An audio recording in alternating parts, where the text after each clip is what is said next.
So my name is Juan. I'm with Tula. So we're a restaurant on the Fable Square in the Pryor Center. So Tula is a Mexican restaurant that caters more to authentic dishes. So we're not your typical Tex-Mex restaurant. We're actually a lot of, mostly authentic. Like I said, it's really hard to be 100% when, we're still trying to bring a lot of different ingredients from Mexico, but we're trying our best to keep it as authentic as we can. The fact of trying to have your own business. So my business partner and I, his name's Rodney Barnes, we decided to try to open up a restaurant, but also was the market and the demographics that we felt that were missing something like Tula. A little bit more upscale Mexican restaurant where you could have handcrafted cocktails and many dishes that are not, that a lot of people were not common with, and bring that kind of city vibe to Northwest Arkansas.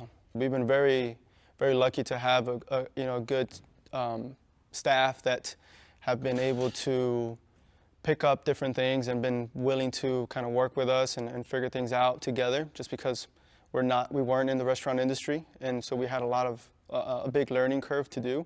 But the good thing with them was that we had a lot of experienced people that came in to kind of help us out, from the consulting chef to the general manager to the bartenders, wait staff, and we were able to use them and kind of have their experience as well as a backup. So, obviously it was hard to figure out, from vendors to suppliers, to trying to have the staff that we have now. It was very challenging to, in a sense, kind of have people take us a little bit serious, because it was, to a lot of different people that we spoke to, it was, well, it's just a group of two guys that are trying to open up a restaurant, and they might not have no idea what's going on. But luckily we had people like Startup Junkie and different other restaurant owners that we were able to branch out and reach out to, that helped us out. I think that everybody is willing to lend a hand. Everybody's been very receptive, very open to give us advice, to get us connected with different people, to just kind of help each other out.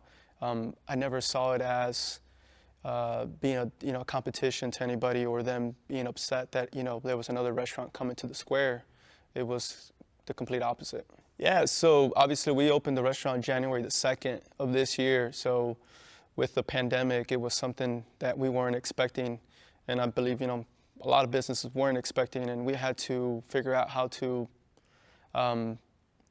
in a sense, kind of figure out our business model, adapt to takeout, how we can make it work. So we worked with a lot of different people. Our suppliers were very helpful in terms of how we can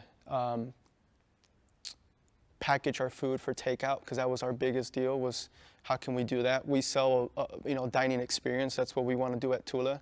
It's not just your meal. It's from the service to the atmosphere to the smells and sensory items that come in with the restaurant. So how can we express that in a to-go box or in a to-go container, and have the same type of product and not a sub-product if you were to have it on a to-go container and it gains moisture or whatever it is. So we had to figure that out. It was very challenging, but it's been going well. Selling our cocktail mixers to go is one of the things that we did to figure out how we can adapt. We might not be able to get you a handcrafted margarita at the restaurant if you don't feel comfortable, but you could take our mixers and do it at home, and it's actually pretty good. A lot of people enjoy that.